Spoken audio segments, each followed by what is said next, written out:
All right. Hello, everybody, and welcome to DiaTalks. My name is Megan Whitko, and I'm an assistant curator.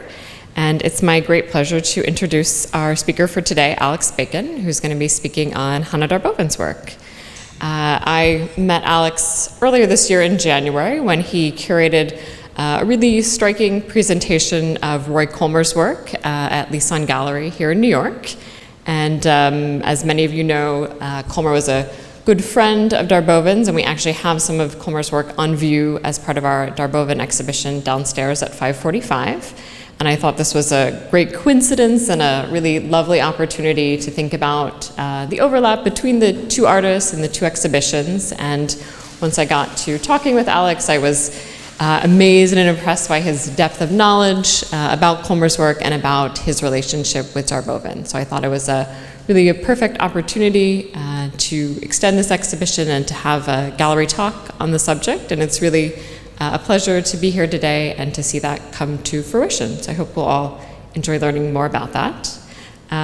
Briefly, a little bit more about Alex. Alex Bacon is an art historian based in New York City, and he regularly writes criticism and organizes exhibitions of both historical and contemporary art, and has written for numerous publications, including Art Forum, the Brooklyn Rail, and Rhizome, and has also authored text for books on artists such as Peter Joseph, Ad Reinhardt, and Stanley Whitney. He has curated numerous exhibitions and is currently finishing up his PhD in art history at Princeton University. So without any further ado, why don't we get started? Thank you.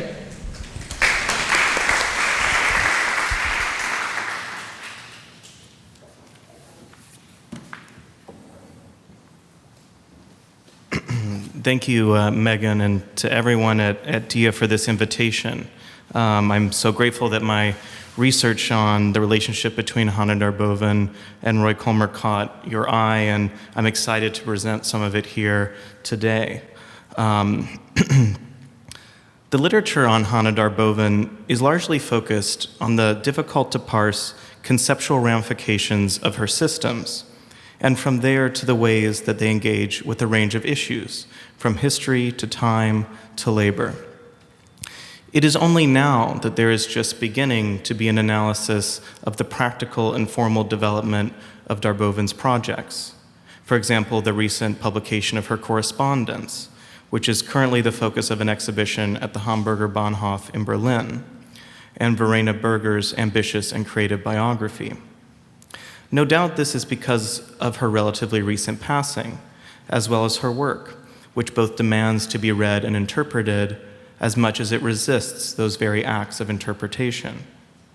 But there is still a lot left to do to make a proper monograph that clearly documents and delineates the different series and developments of her ideas and systems in a concise and legible way. The 2015 catalog for the Artist Retrospective at the Haus der Kunst in Munich was a start. To my mind, the exposure of the correspondence in particular is a revelation in terms of understanding the evolution of her system. It further allows us to take her out of the proverbial monastery that art historians have often written her into. We see, for example, that her compound outside of Hamburg was less a private chapel than a carefully cultivated space, not only for living and working, but also for displaying and consuming her ideas, just as her more clearly public work was. We discovered that Darboven used the letter form to both bridge and blur boundaries between art and communication.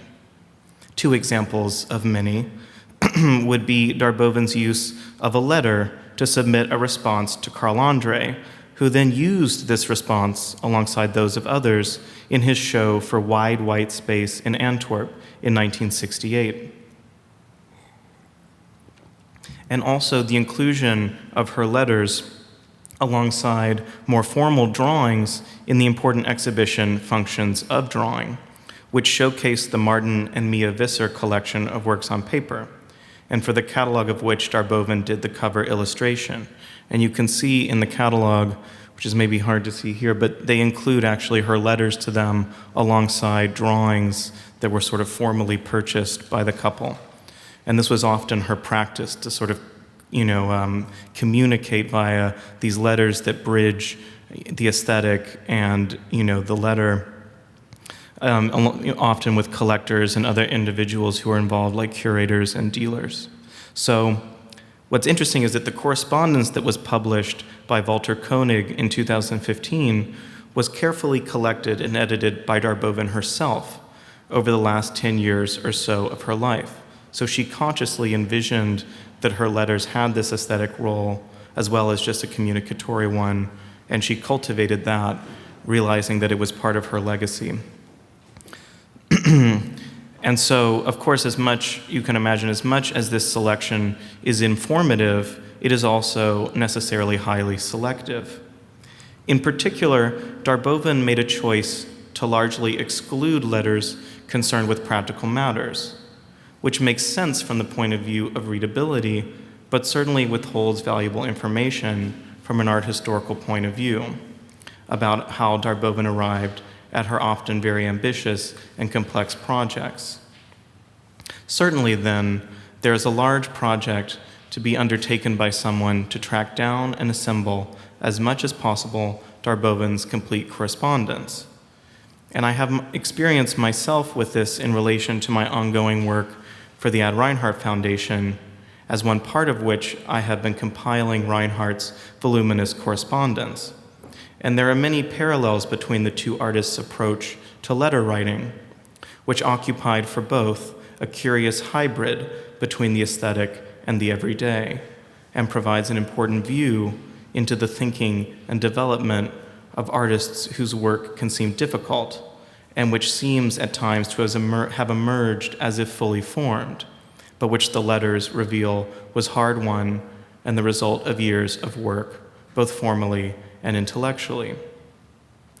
Since I have not, of course, had the pleasure to engage in such a project relative to Darboven, my discussion today will focus on the insights of a very particular body of Darboven correspondence that I did have the good luck to come across, that with her close, lifelong friend, the artist Roy Kolmer.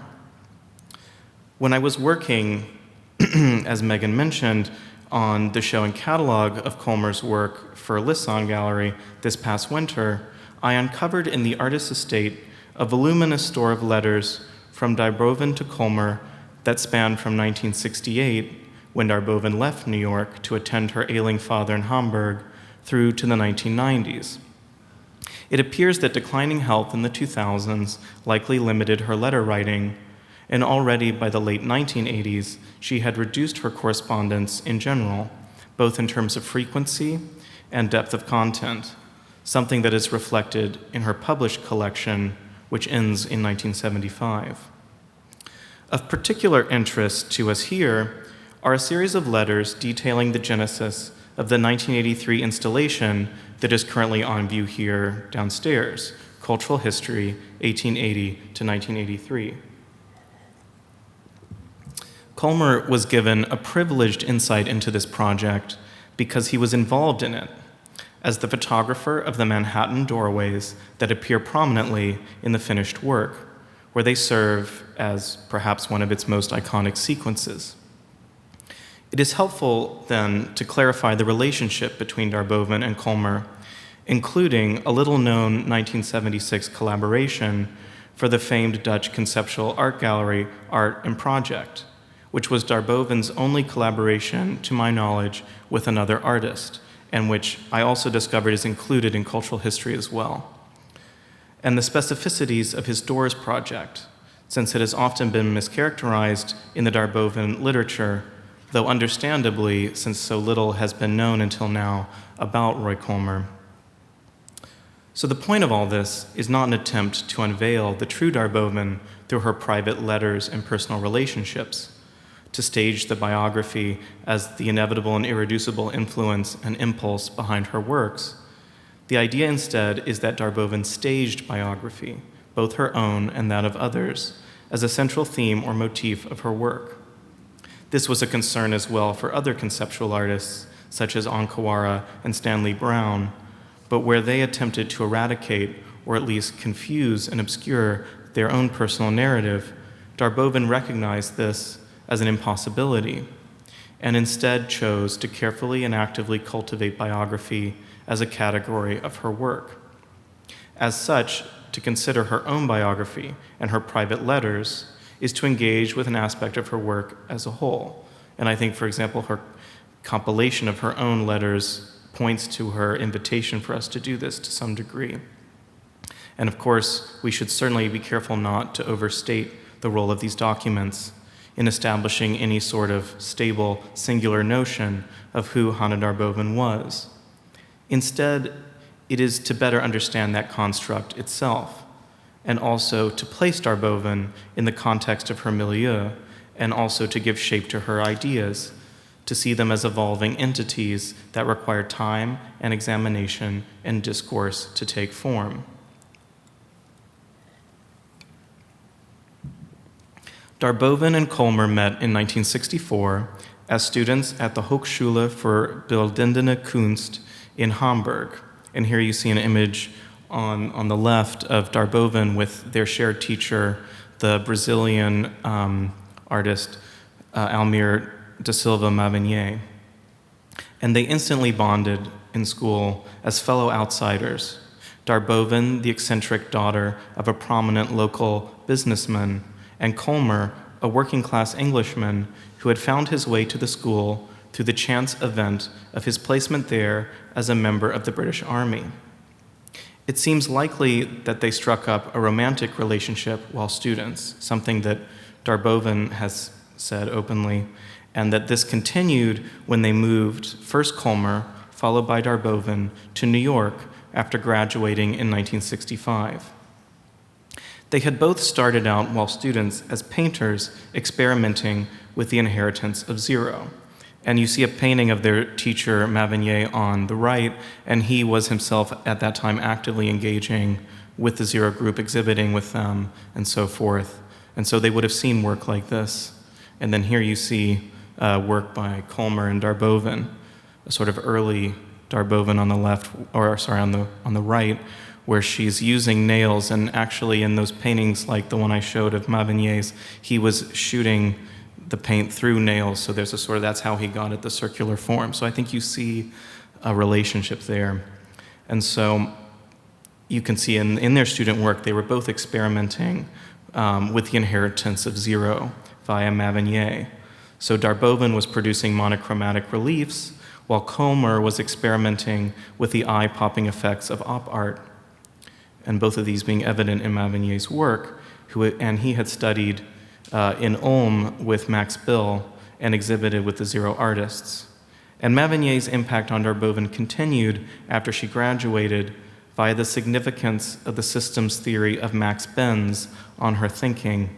Benz had been another one of Mavenier's teachers at Ulm, and he passed on Benz's writings and ideas to his students.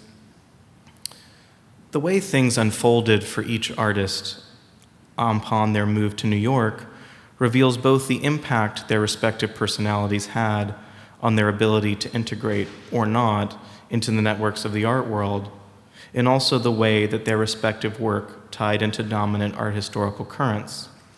While Kolmer, as you see in the painting on the left, embraced the relatively new technique of spray painting to produce his colorful, optically engaging works, at the time, these paintings could not help but be seen as a late-coming example of op art, when they were in fact more closely tied to the logics of the then-new technology of color television. Contrary to Kolmer's difficulties, Darboven's systematized constructions were quickly championed by conceptual artists in New York, who recognized the affinities with their own work. In fact, her first exhibition was arranged through Joseph Kosuth, who in 1967 included her in his important presentation of so-called normal art at his Lannis Museum of Normal Art. The work of Darboven's included, which you see here in this sort of grainy shot, is the one on the left there, next to what I think is a Carl Andre. So he included her in the show, and in fact, one of her construction drawings was loaned by Saul LeWitt, who also loaned several other works to the exhibition, and it was shown close to the small cube, which you can see in the corner there, which he submitted as his own contribution. This deftly illustrates the ways that Darboven found herself quickly integrated into the New York art world of the time. LeWitt had met Darboven through Kossuth at an earlier exhibition at the Museum of Normal Art, which was then the Lannis Gallery, and they struck up a relationship that continued for many years.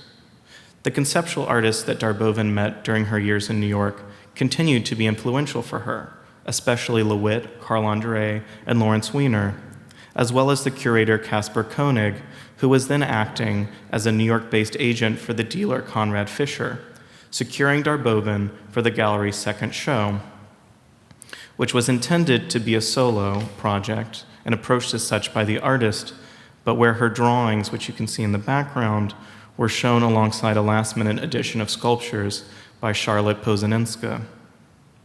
Significantly, these artists were in many cases older than her and were certainly more successful at the time. Beyond this, she respected their art immensely, especially that of LeWitt and Andre, which she thought to be the most complete. This inflected her relationships with them, whereas significantly, it was Kolmer who Darboven would later say embodied New York for her. No doubt this was because they moved to the city together and had a history that preceded it, something that she shared with no one else.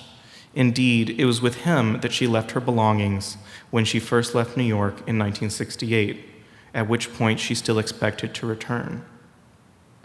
So, where Darboven's correspondence with other artists often concerns the practicalities of the art world, hers with Kolmer often includes information about daily life in the city.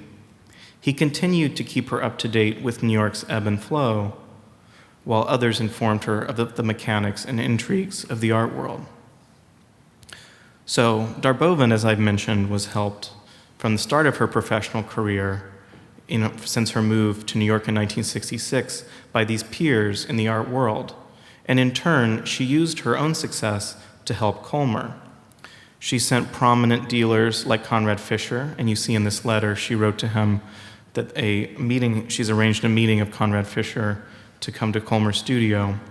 So she sent prominent dealers like Fisher and Leo Castelli to his studio, and she also introduced him to her artist friends like LeWitt and Weiner, who in turn became his friends and purchased works of his and exhibited alongside him in some cases. She also encouraged his art by regularly buying works whenever she visited him in New York, and over time, she also helped him with ideas. It was her who encouraged Kolmer to pick up the camera as an alternative to the spray gun, which he did on a 1975 visit to her compound outside Hamburg. It was there that the idea for the Doors series was born.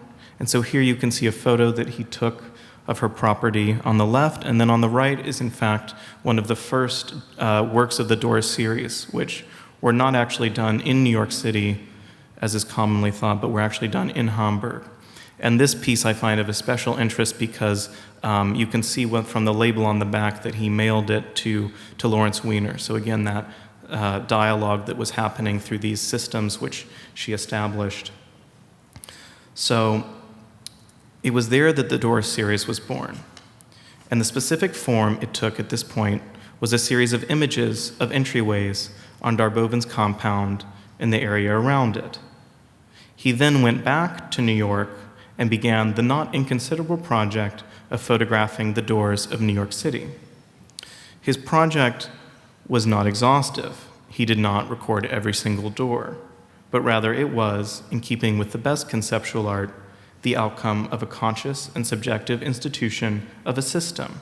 And here you see a sequence of doors from New York shown recently in the Greater New York exhibition at PS1. So, for example, decisions like what exactly constituted a door had to be made on the fly while walking. And we consequently discover a certain degree of humor in the selection. For example, of doorways sans door, or the inclusion, as you can see in the middle here, of a chain link gate. The definition of door is thus relatively loose. And then there are the people that happen to step into frame and are not edited out. just like the chance reflections of the artist himself that we can regularly find if we look closely. So while Darboven had these several very close relationships with artists, she never, to my knowledge at least, collaborated with them, at least in such an overt way as she did with Kolmar, which happened both, in the overt ways, but also through appropriation, as we'll see when we get to the Cultural History Project. And certainly she did not do this with the historical artists such as Picasso and Liszewski, whose text she copied as part of her Schreibzeit project, which foregrounded and thus upheld the integrity of interest of these texts, rather than appropriation, let alone collaboration. As she said, she chose to copy these particular texts because they could not be bettered. She produced this collaborative work that I've been mentioning with Kolmar in 1976 in the form of a show and bulletin for the famed Amsterdam Gallery Art and Project. And this is to show that later on, Kolmar would evolve his photographic practice to include the grid and other sort of formal issues. So the Gallery Art and Project became known as much for their physical exhibitions as for the folded sheets of A3 paper that, beginning in 1968, they gave over to invited artists to create a reproducible work that would then be mailed out to an international list and also available at the gallery to pick up for free. A who's who of the conceptual art world contributed bulletins to the series, which eventually numbered 156 by the last one in 1989. Darboven contributed 3 bulletins during the run, number 28 in 1970, which you see here, number 64 in 1972, and also number 95, which she produced in collaboration with Kolmar in 1976. It was Darboven's idea to collaborate on a project together, and they wrote back and forth, eagerly planning what they would do. Darboven, and actually some of that is in the letter I showed earlier, which mentions the visit of Conrad Fischer. Darboven had the idea to base the work on a diary of time spent corresponding, a form that she also utilized for other projects in this period, such as an artist book for the Leo Castelli Gallery of the year 1975. So not all the Art and Project bulletins are connected to a show, but Darboven was able to convince Art and Project Gallery to produce both a bulletin and an exhibition of the related collaborative works in a temporary space they had access to at that time in New York City. Darboven strictly stipulated that all the proceeds from any sales should go to Kolmar, which is what you see in this letter.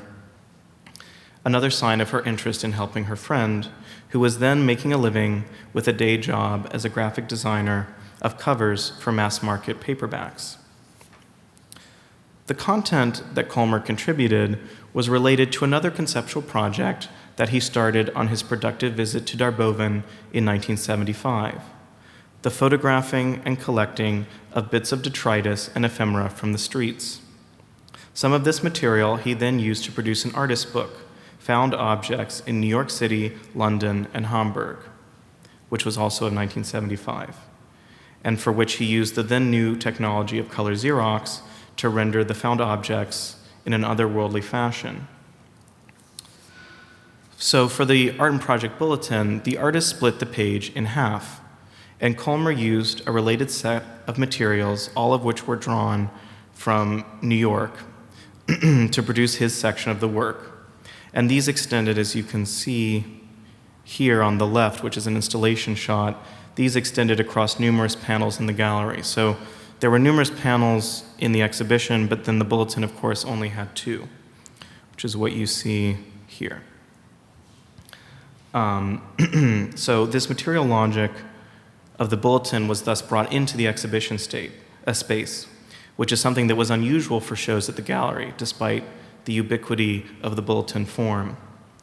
And for her part, Darboven included excerpts from her ongoing Schreibzeit project, specifically quotations from the 18th century German scientist and satirist G.C. Lichtenberg, which she rendered in side-by-side German and English translations. Lichtenberg was an appropriate subject for Darboven because he became known after his death for his rigorously compiled notebooks, which were organized alphabetically A through L and contained quotations, lists, and aphorisms. 2 of these Darboven copied out in the bulletin, and they have the quality of personal communication, despite the public venue, since each is rendered on a photocopied sheet of Happy News Telegram, stationery, and signed from Hanne Darboven for Roy Kolmer. The works in the exhibition are slightly more abstract, with most of Darboven's panels simply marking time through her signature, today, heute, inscriptions, and a sequence of dates which, in their seemingly cold demarcation of time, contrast with the sometimes brash found advertisements submitted by Kolmer. They are thus not in fact cold, but represent a treasured time of correspondence, which was then redacted in the works made out of it for the public venue of the exhibition. And also, to sort of foreground what will happen later, these panels then became reused by Darboven in the cultural history project. So if you go in to the exhibition, in the first sort of niche on the left, all the panels are sort of presented in order. So it's maybe hard to see them in this image, but they're all there downstairs in the exhibition. So this conjunction of Darboven and Kolmer's contributions into a singular sheet represents a rare, even exclusive example of Darboven allowing someone else, other than an assistant, to participate in the production of a work. And no doubt this influenced her 7 years later when she thought to return to this striking moment of this collaborative time with Kolmer of 1975 and 76, and in addition to these panels, to also use the doors that Kolmer produced at around the same time as this bulletin and exhibition, and also out of dialogue with her. So in 1982, Darboven had the idea for another way that her and Kolmer could collaborate. And the germ of this idea is laid down in a page of notes labeled work documentation that Darboven either sent or gave Kolmer in September of '82. It's not clear in the archive whether this was mailed or given to him. And so it's written on Gramercy Park Hotel stationery, which was her preferred place to stay when she was in New York City, and is based on conversations she had with Kolmer and his wife Claudia. So therein she indicates 4 categories of inquiry for the project: nationalism, patriotism, cosmopolitanism, and decadence, all of which are collected under the obscure Latin term ubiquist, which refers to the distribution of organisms through an environment, and no doubt has a similar etymology to the English word ubiquity. And she clarifies this in a well-known series of green postcards, which again you can see regularly in her works and certainly in the cultural history installation downstairs. And so in the postcard, which I have, you can see sort of here on the upper right, it's stamped ubiquist everywhere. So this idea of space and ubiquity.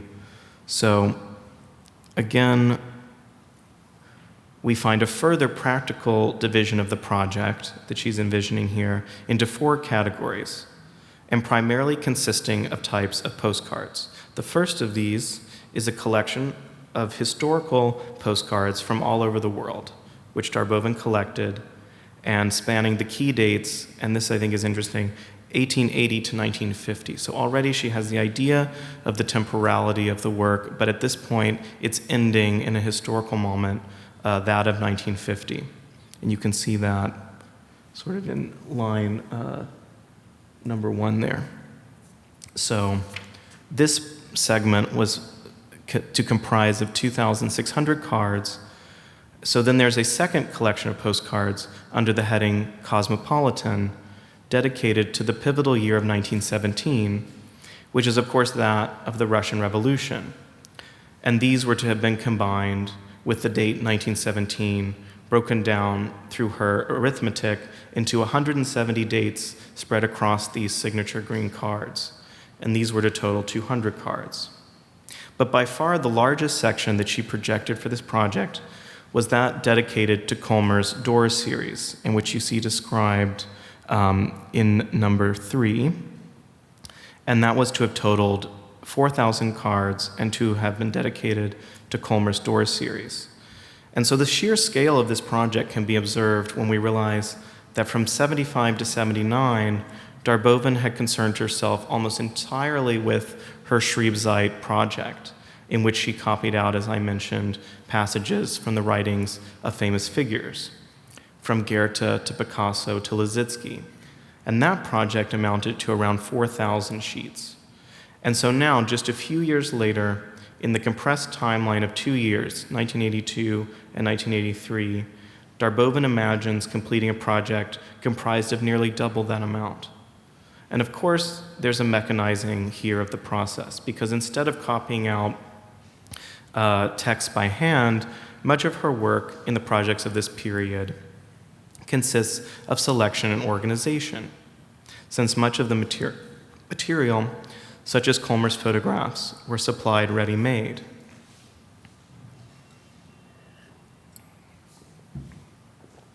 So the element of writing, so central to the Writing Time series, is here reduced to the role of commentary, often appearing in the margins of appropriated and mass-printed materials, a marked shift from the resolutely handmade aspect of the preceding work. So here's some other letters which show the sort of evolution of this correspondence. And you can see she's writing Kolmar, sort of eagerly awaiting all the doors that she's requested. And you see here, for example, a listing of 5 different shipments of doors. And so the Doors project was produced in 2 editions.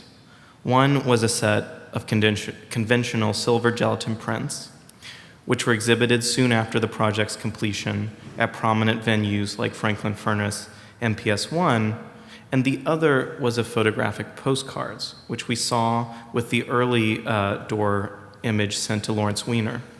And this was a popular mass technology which certain conceptual artists made use of who wanted to further embrace the democratic aspects of photography, not reducing the work to a comparatively valuable print, but rather entering it directly into the circuits of distribution by producing it in a readily mailable postcard form.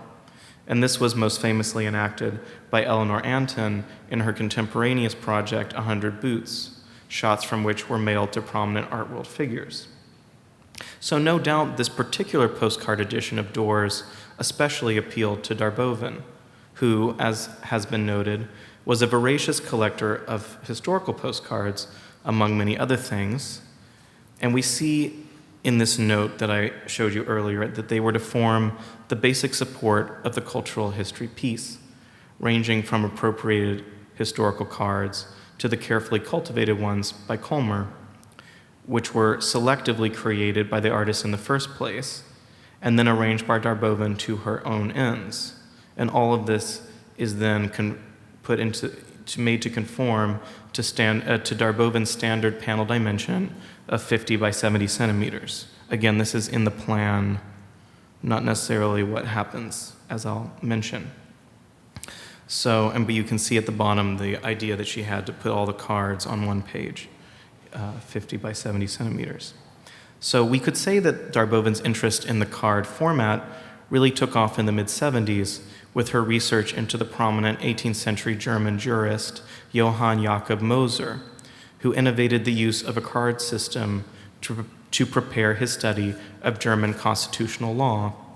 And this system that he used was a precursor to the more modern bureaucratic file-keeping system. She started making works with postcards in 1978, and they figure prominently, of course, in cultural history. But the first work to make use of them in its entirety was Menschen und Landschaften, People and Landscapes, which was completed 2 years after cultural history, in which you see here. But I think this letter shows that the ambitious ideas Darboven was hatching in 1982, as expressed in these notes, inevitably bifurcated into two projects, cultural history and Menschen und Landschaften.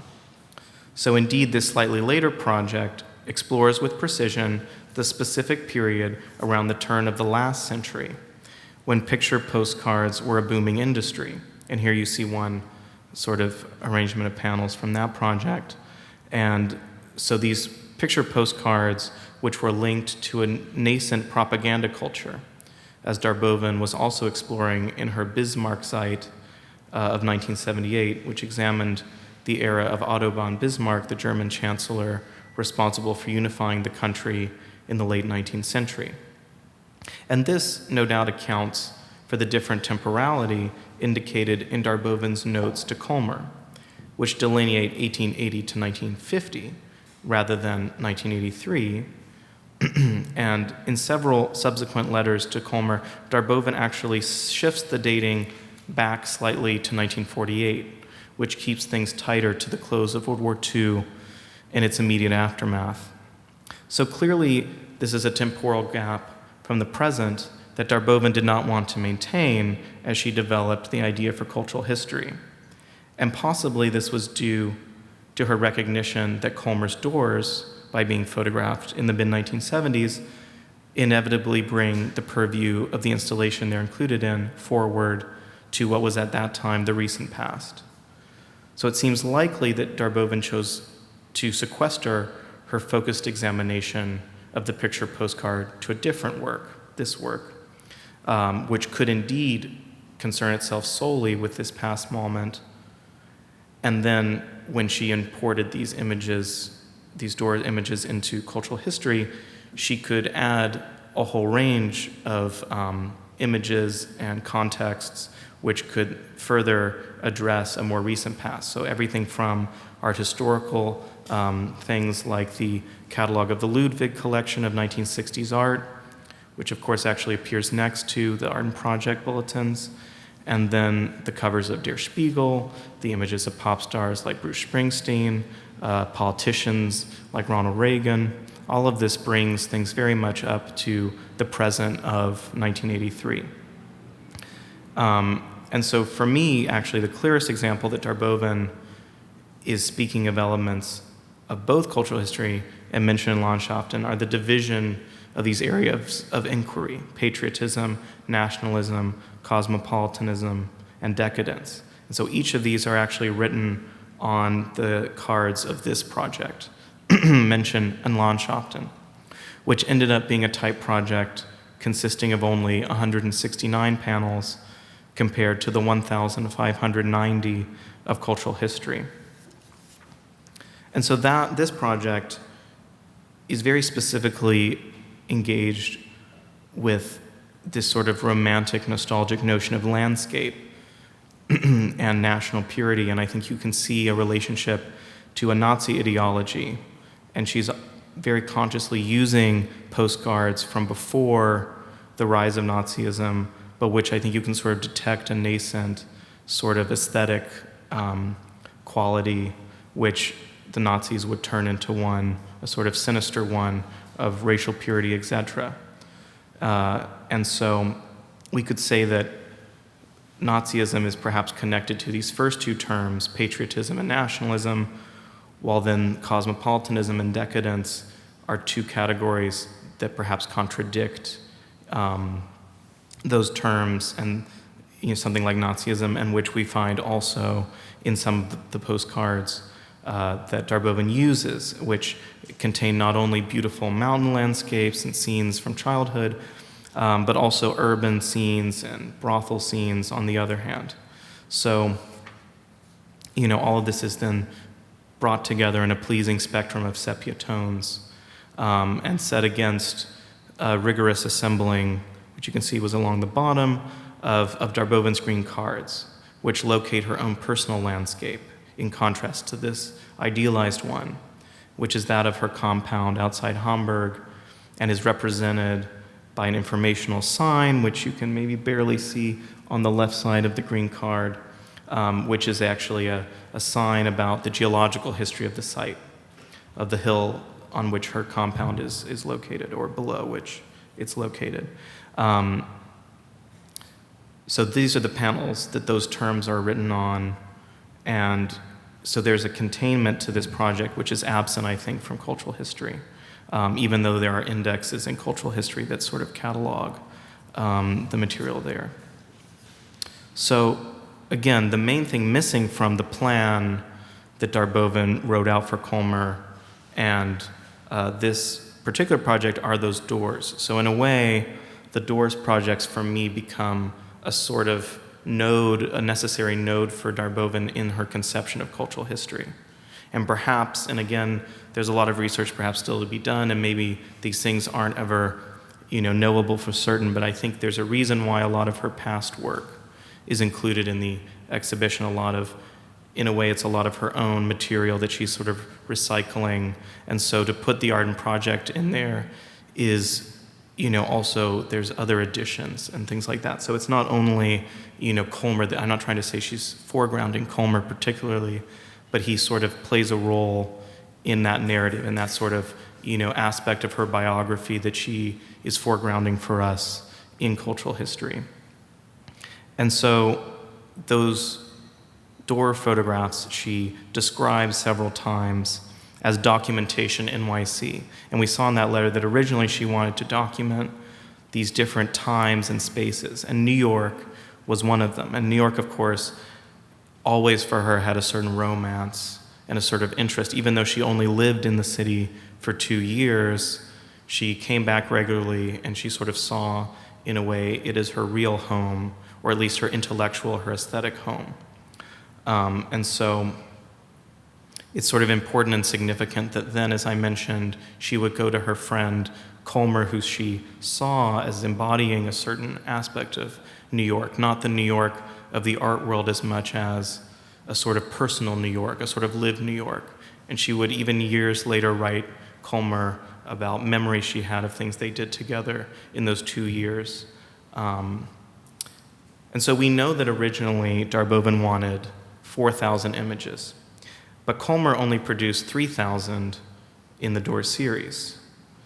And so in those last few months of '82, he was sending them as quickly as he could produce these photo postcards. He was sending them on to Darboven, and by the end of November, she clearly understood this limitation, and she then modified the project. And I think that modification you see in the sort of dispersed installation of those photographs, where they occupy several different panels and walls, and they're sort of interspersed in a way, as a way perhaps to incorporate a number that was less than she intended. And so there's an important transposition involved in how Darboven took on these door images, which maybe you can see already, which is that here, so this is a panel from the installation downstairs, so she's actually gridded them out and arranged them according to a logic of east-west, north-south blocks, which is her imposition. The material itself, as you saw earlier, was laid out by Colmer in a sort of continuous frieze, much like the doors would have appeared to him as he walked down the street and photographed them. So she sort of turned that lived experience into information. So when she received these individual images, she produced the grids that you see downstairs. And for me, it's, again, it's consistent with her interest in non-hierarchical modes of display, which is what I think attracted her to the grid, and other artists, of course, as well, and is not Colmer's own interest. And so that horizontal strip is a movement for me from documentation to information. And so for Darboven, perhaps referencing her distance from New York at that point, the city becomes less the lived space that it was for Colmer in producing the doors, and it becomes an abstract entity of gridded streets, the sort of top-down view of the city versus the lived one. And so, for him, that endless strip was related. So, a lot of our art historians have talked about these photographs in relation to Barrington Hille-Becker, but for me, they're less typologies. Maybe they are in Darboven's use of them, but, for me, they're closer to Ed Ruscha's Sunset Strip, for example, where he sort of Colmer has replaced Ruscha's car with his own feet. And so you have much more of the sort of lived experience if you look for it. You see angle, you see time of day, you see the sort of happenstance of life much more than you do in Ruscha's Sunset Strip book. And so, but I think nonetheless the fact that he photographed each door individually allowed for this transposition, which something like Ruscha's sequences don't have. You sort of have to see all of Ruscha at once, whereas Colmer can sort of be spliced and recombined. And so it's become clear to me that there's a sort of bigger iceberg here. I think that, it's not only the relationship of Darboven and Colmer, but I found that in researching that, as I've tried to show today, there's something about these relationships and these collaborations, particularly in how exceptional they were for her, that provides us with access into her own ways of working and thinking. Because not only did she not work collaboratively, unlike some of her peers, she also didn't work, to create systems that would make the work for her, so much as she would sort of create the system and then work within it. And I think that, in fact, that's what we have as viewers of her work. We see the machinations of her labor and the turning of her mind, and we're then invited to contemplate and also, of course, puzzle, because they're very obtuse, this as viewers. So it's, in this context, there's a sort of surprising generosity in her invitation of Colmer into that system. And again, it's a sort of invitation that she doesn't extend to anyone else. And you see it beginning in this 1976 collaboration. So you have this important moment where he visits her in Hamburg, and through their conversations, he really embraces photography and other forms, more sort of conceptual forms, and then he comes back and moves away from painting exclusively to photography for the rest of his life, in fact. And it's really all contained in that one moment. And so she's so excited. Again, I'm sort of drawing out implications here, but I think she's so excited by that moment that the art and project becomes a sort of documentation of that moment, because, of course, as I mentioned, it's a sort of diary, day by day of that experience.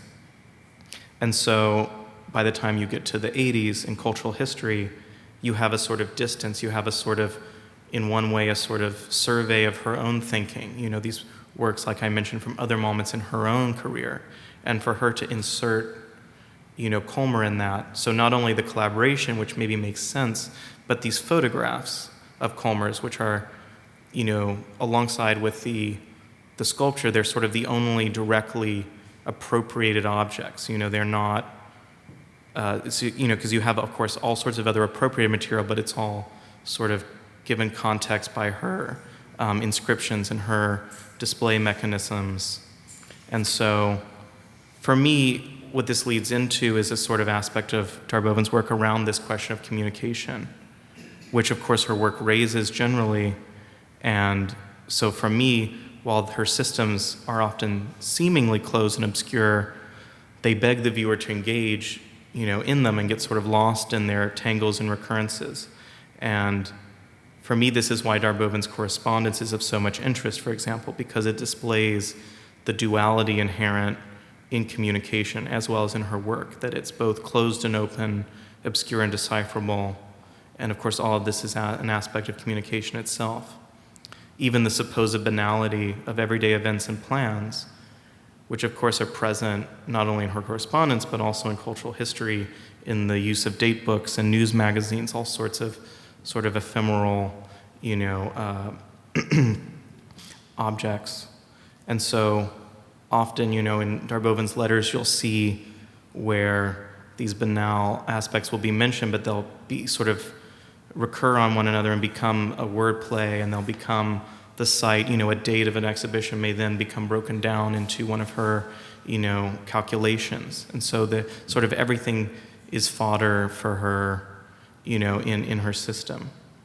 And so then this is also this question of audience, who is receiving the work. So you have the individual who receives the letter, and often those, I think as you see from the correspondence, there's relationship between the letter and, the exhibited work, which even, for example, in the functions of drawing become shown together. So you have this question of sort of who is the audience? Is it ever really the single person that's being communicated with? And this sort of then can go on to maybe all these sheets that she has kept away in her studio that no one will ever see, or the sheets at the top of the installation that are, illegible. So there's a sort of, for me, there's a lot to sort of think on, about these sort of correspondences, which I discovered, of course, through this aspect of friendship. And at first it was sort of just that, a sort of biographical note, but then obviously over time I discovered all these sort of quite concrete relationships. And in a way, I suppose that's what it's about. It's about, her work is about, the private and the public and the confusion between the two and how they sort of translate to one another. So with that, I will conclude. Thank you.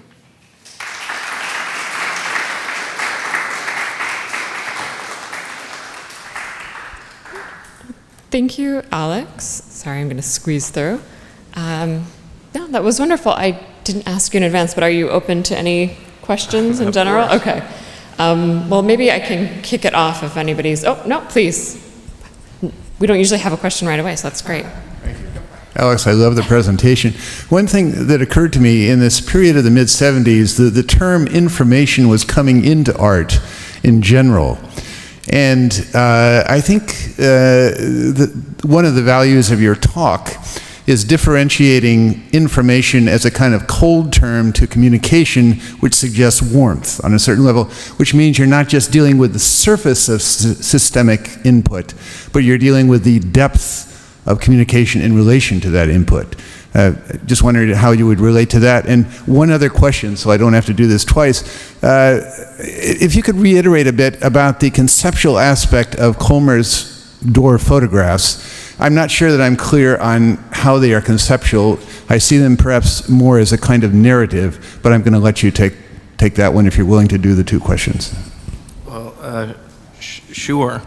No, I mean, I like what you're saying a lot. I think it clarifies one of the points I was trying to get at, this idea of the distinction between information and communication. I think actually a lot of research recently into conceptual art has been interested in rethinking conceptual art not as a sort of cold, intellectual pursuit only, but a sort of as these systems being about daily life and experience and all that. And so I think Darboven is obviously part of that, and I think it's interesting because, of course, she participated in the information show at MoMA in 1970, and also she did a few years later an artist book with Flash Art in 1973 called Information.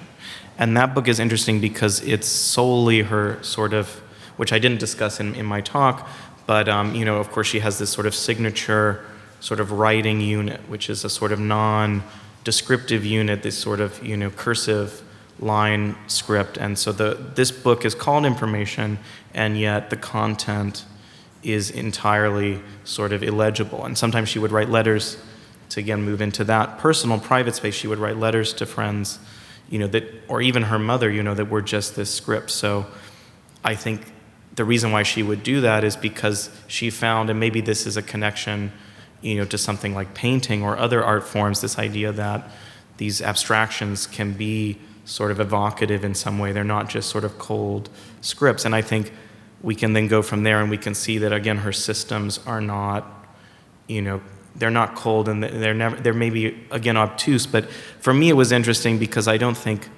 it's necessary to know, for example, this personal story behind the Art and Project, exhibition, but I thought it was significant that, the dates were actually significant. So they aren't significant maybe to the viewer, But, for her to take that sort of period of dialogue and reduce it to this redaction, again, of her script, which you see, again, I encourage you all to go down to cultural history and sort of see these panels up close, which are these ones on the left.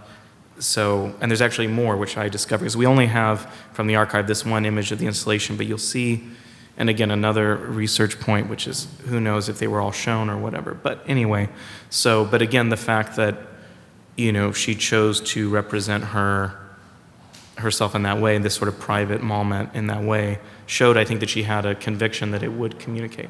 So then your other question about Roy Kolmer as a conceptual artist is well taken. I mean, I think that probably Roy Kolmer would be very happy to not be called a conceptual artist, as most artists seem to be most happy not to be labeled with one movement or another. And I guess part of what I was saying, to align him with Rouchet is also, again, to align him in this sort of other space that's clearly related to conceptual art, insofar as it involves a system, it involves, repetition, seriality, and all that, and photography, documentation. But clearly there's a sort of life in it and a sort of different aspiration than a lot of conceptual art. And so, yeah, maybe Joseph Kosuth once said to me that Ed Rouchet was a folk conceptualist. Which I sort of liked as a term, and so maybe Roy Kolmer is also a folk conceptualist.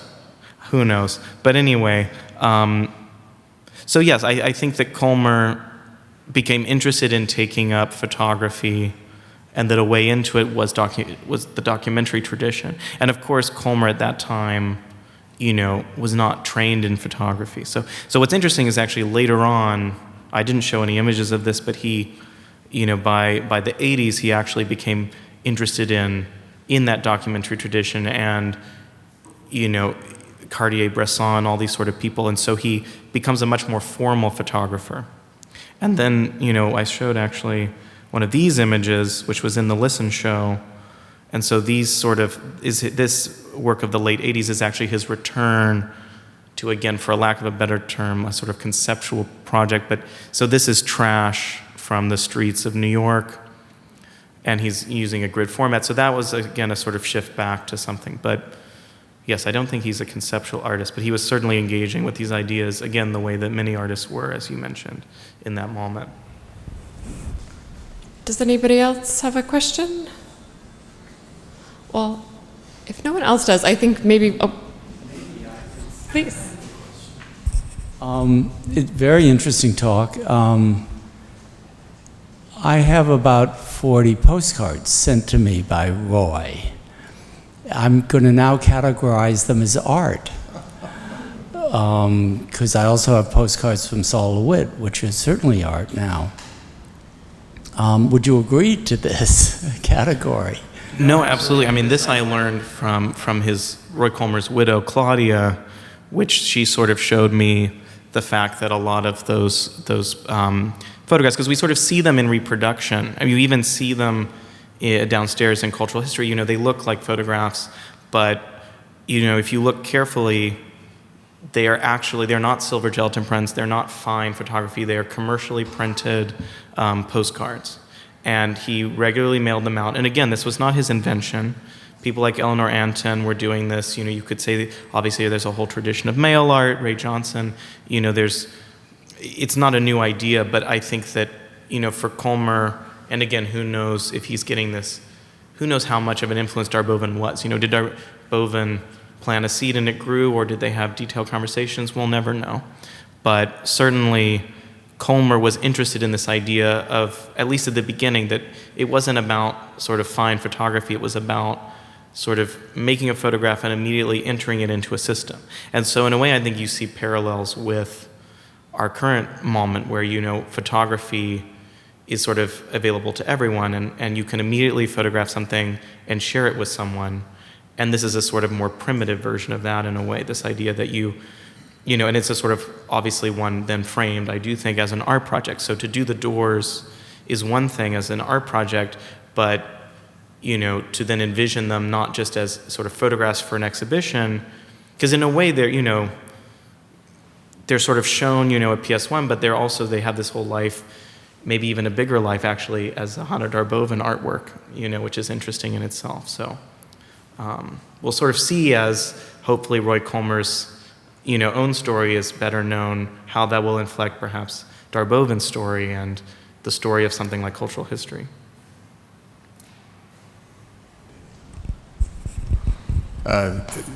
Just one comment. The distinction you're making, I think, is very accurate. There was a brief moment in the 70s where there was something called photo art, which was trying to go against, Stieglitz and Steichen and all this kind of thing, and get into the system exactly as you said. So, that way it doesn't become photography, but it becomes something else. Right. Well, and I think that, maybe it's also a practicality that Colmer, again, at the time, is not a successful artist. He doesn't have a gallery that's waiting for the next series of work to exhibit, So, in a way, to produce these picture postcards is to create an audience for his newest work where maybe there wouldn't be one. To create something and then immediately mail it off to Lawrence Weiner is to gain one more audience member for something that otherwise, as much of his other art was until recently, stored away under a bed, so. All right, well, thank you all for being here. I hope to see a lot of you downstairs. I think we're all going to be returning to cultural history and looking at some panels with a lot more information and insight. So thank you, Alex, for that. Thank you.